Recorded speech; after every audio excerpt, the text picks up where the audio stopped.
I would recommend this book series to most people, perhaps not all. However, the first book in the series I would recommend to pretty much everybody.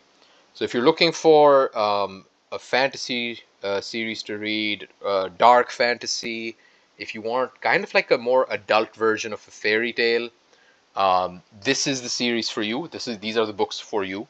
And especially, like I said, the first book in the series, Knight's Master, I would recommend to everybody. Even if you're not looking for fantasy or a fairy tale style thing to read, if you haven't read like some sort of more fairy tale style fantasy before, I would really recommend you give this a read. There's some caveats. There's some things that are a bit over the top with it. I'm not saying it's a perfect read or you won't have any complaints. We always have complaints, such as life. But overall, I would give this a strong, strong recommendation. So what this is a series. It's a 5 book series from Tanith Lee, who is unfortunately a relatively obscure fantasy writer nowadays. She passed in 2015, but she honestly should be much more well known. She's an amazing writer. Is my number one takeaway from reading these 3 books. Just amazing prose, really imaginative, really creative. And again, when you're a creative writer, sometimes you go over the top. Sometimes you cross the line here or there. But overall, definitely pays off more than it doesn't. And her prose is also like just lovely, just astounding, which is something I appreciate a lot personally. It means a lot to me when there's a good, stylized prose or prose that's just done well without being purple. But anyways, yes, it's a 5 book series. I only read the first 3. I'm probably not going to be reading the next 2 right now. Maybe at some point in the future.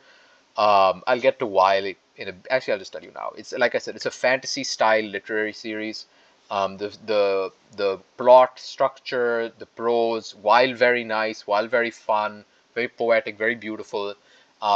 It's also something that at least I personally can fatigue with because that sort of fairy tale style, if you keep reading it, it begins to feel sort of like ephemera. Like there's not much weight in it in some strange sense, which I don't mean to denigrate her writing or even other writings of this genre. It's just that the first book is meaningful and the second book can be meaningful and the third book can be substantial. But by the time I get to the fourth, I feel like, okay, can I like go back and read like something with a bit more weight, something that's not a fairy tale, something that's not in Goo Goo Gaga land. And again, that's not to denigrate the series. I love the series. Anyways, yeah, so some strong influences that I could tell, and one which explicitly I found online to be an influence, and just some series that I think, if you like these, you will like this series, and if you like this series, you'll probably like these things. Um, but yeah, some of these are strong influences, and I think specifically The Sandman by Neil Gaiman, I think it's the other way around. I think this work almost definitely influenced Sandman. I saw somebody on Reddit saying it like maybe Neil Gaiman plagiarized her. I don't know how true that is. Um, there was some weird shit online about their relationship that I didn't really look much into. Apparently, he was kind of like a dick to her. I think he called her. I don't know. I think he called her unattractive. I don't know. Um, but anyways, this series was probably a strong influence on Sandman, from what I can tell, and some things which I think were probably strong influences on Tanith Lee in writing the Flat Earth series were biggest one is definitely the Arabian Nights. It has that very sort of Orientalist vibe, very sort of quote unquote exotic. Lots of stories within stories, very very typical of the Thousand and One Nights, and it really tries to emulate the prosody, the poetry, the lyricism, and the sort of meandering way from tale to tale, character to character that the Thousand and One Nights has. Most similar in terms of modern lit, most similar in terms of honestly the prose and how it's structured as a piece of modern literature is The King of Elfland's Daughter by Lord Dunsany. In fact, if you showed me, before I knew who either of these people were, if you showed me an excerpt from The King of Elfland's Daughter and an excerpt of Knight's Master by Tanith Lee and told me they were by the same author, I would have believed you. So definitely, if you like King of Elfland's Daughter, you will like Knight's Master, and vice versa. Another thing which I think was a big influence, and I'm beginning to realize these are influences on Tanith Lee in general, she's very influenced by pagan literature from various cultures. She's very interested by Hindu mythology in one other series of hers. She's also very influenced, it seems to me, from this, from Homeric and Greek mythology, especially the Iliad and the Odyssey, just from what I can tell. And yes, I mentioned earlier the prose. Sometimes she has really magnificent prose. I don't have the books on me because I was reading them from the Libby app, which has not sponsored me yet. Um, so I don't have all my favorite quotes up and ready, just a few that I could find online. But just to give you an idea, there's this passage. I don't want to spoil any of the plot for you, but there's a human character who's spending a lot of time with demons, and this is something that a witch says to him. You too are a fool, earthborn, to trust in demonkind, and to ride on a mare of smoke and night. What demons love they slay in the end, and the gifts of demons are snares. Go nowhere on a horse that fades, for your dreams will betray you. So you kind of see what I mean when I'm saying it's very lyrical, very dreamlike, fantasy-like, more like it is obviously in the fantasy genre broadly, but it feels more like you're reading a fairy tale that's kind of a bit more elevated, a bit more modern, a bit more adult. And the prose really captures that vibe very well. Really just gorgeous stuff. These are a few other quotes, these are just sort of throwaway lines when she's describing time of day, and immediately reminded me of the Odyssey, because in the Odyssey at different points, and also in the Iliad, Homer will say things like, when rose finger dawn bloomed, or when dawn appeared and touched the sky with rose colored fingers, or that sort of personification of dawn or dusk. Very, very Homeric, very, very beautiful imagery, which makes sense that they would anthropomorphize a concept like dawn because they were literally pagan. But Tanith Lee sort of steals that and does it really well. So these are just a few of the instances where she does that. When the night burned its cloak in the sunrise, dawn rose from the desert and turned the river to wine.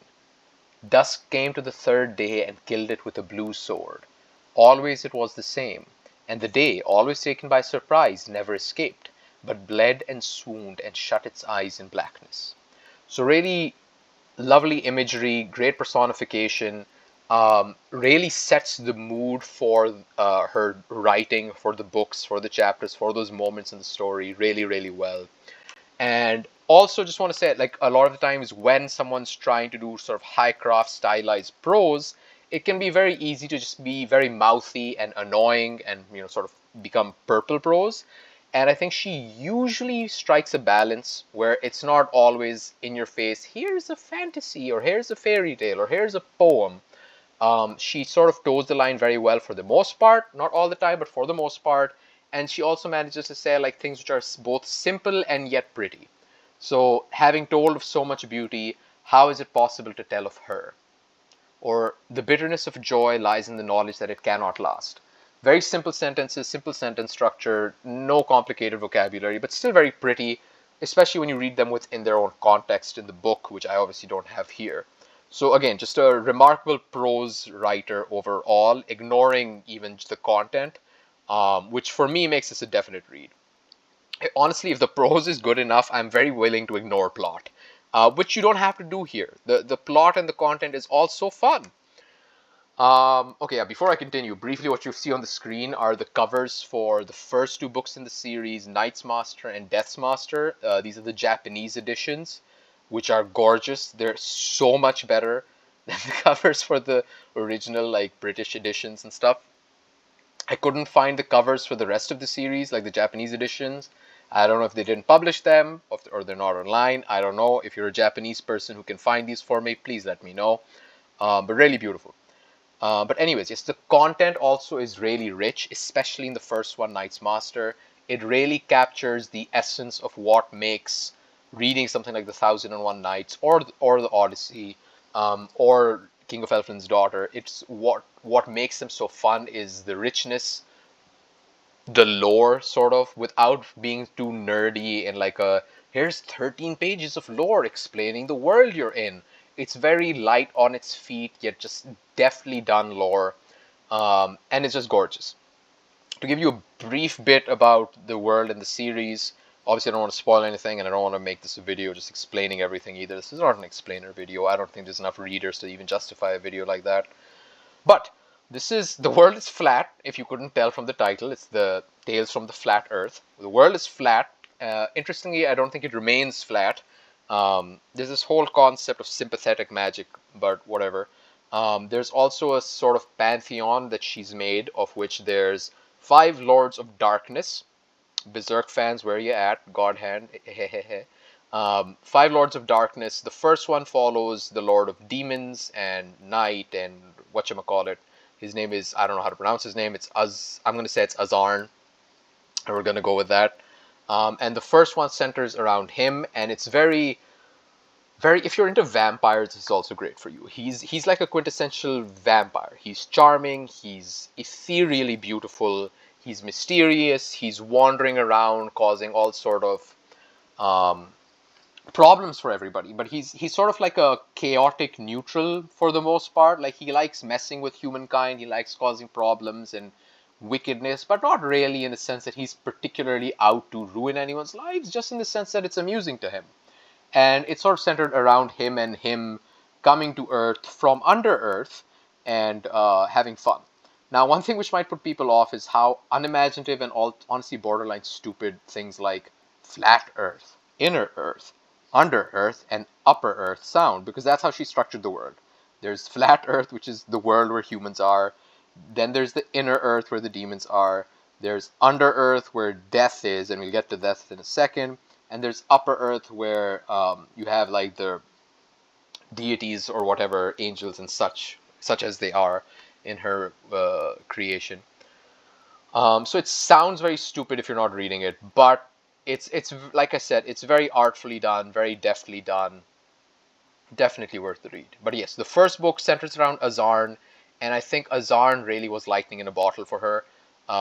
Just beautiful, love following him around, love seeing the shit he's up to, and definitely the best book in the series, of the 3 that I've read at least. And the next 2 books were good, but definitely a step down for me. The second book in the series follows another of the Lords of Darkness, which is Death, who's actually named, I have no idea how to pronounce this, it's Ululumi, Ululum, which, to be honest, I think might be a reference to a poem by Edgar Allan Poe. And I would not be surprised if Tanith Lee was a big fan of Edgar Allan Poe, to be honest. Look her up, you'll see what I mean. And it's also a poem about death, so I feel like that's probably where she got the name. She definitely changed it a lot. I don't know how to pronounce it, so I'm just going to say whatever comes into my mouth. Bear with me. But yeah, so the second one follows Death rather than Azarn from the first book. And it's still a good book, still a good read, still a lot of the strong points of the prose, but it just doesn't have quite the same magic for me as the first book, certainly not the first half. The second half of the book starts to pick up. I actually quite like the second half. I'd say it's on par with Knight's Master, the first book in the series, but definitely a slower start for me.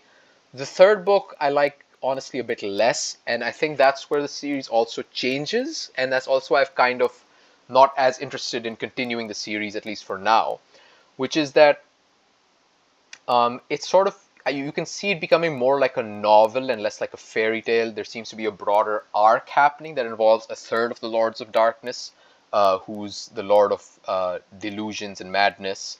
His name is Chuz. So again, sometimes sometimes the names work, sometimes they don't. But it's Chuz, and again, I don't want to spoil anything for anybody, but it doesn't quite hold my interest the way the first 2 did, and especially the first 1 did.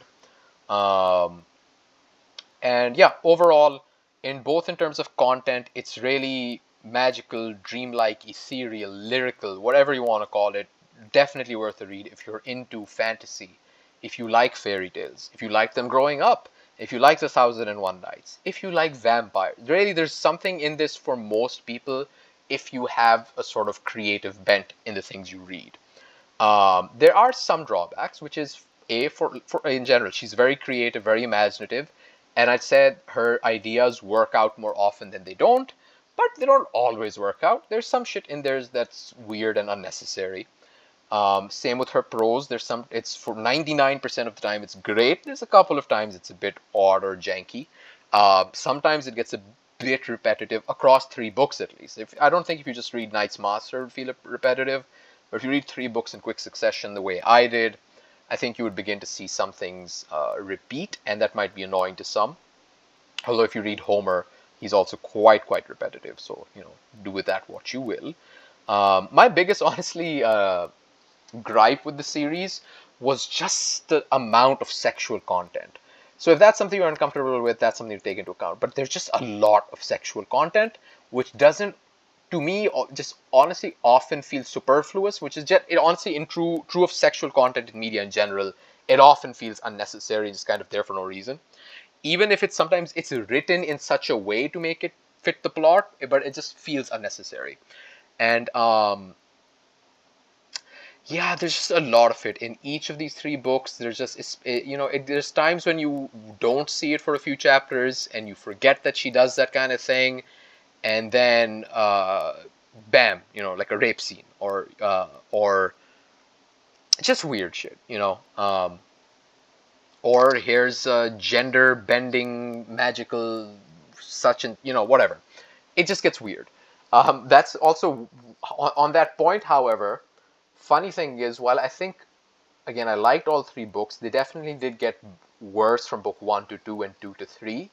However, the converse is true of her writing of sexual or erotic content, which got slightly less cringe from book 1 to 2 to 3. Because in book 1, basically every time there's like sexual content, well, okay, so this is not smut. She's not like giving you detailed sex scenes, thank God. But she does kind of try to write them in like a poetic, sort of metaphorical way. And in book 1, basically every time there's there's sexual content, she's she uses the exact same metaphor of like his armies burst into her castle, or they tore down the gates of her, or something like that. I don't have the book on me. Like I said, I was reading on the Libby app, and I don't have it right now. But it was Knight's Master. The biggest gripe you could have from like just like a writing perspective, ignoring content, is every sex scene is the same. His sword and their lances, and they bashed down the gate of, they besieged her. It's just the same imagery every time, and it's kind of, it starts out cringy, but then it just got really funny. But yeah, so I feel like books 2 and 3, she found other ways to do that kind of content without being so weirdly repetitive in that sense. But yeah, so that's one area where she improved. But yeah. Anyways, to sum up, great series, great fun, very creative. If you're looking for a dark fantasy read, or if you like the 1001 Nights, or if you're bored, I would give this a read. I would recommend, honestly, most people read, if you read fiction, if you're looking for fantasy reads, read Knight's Master. If you like things like Berserk, honestly, read Knight's Master. It's not the tone is not the same, but I think there'll be things in there that you enjoy. Yeah, I think that's it for me. See you next time, guys.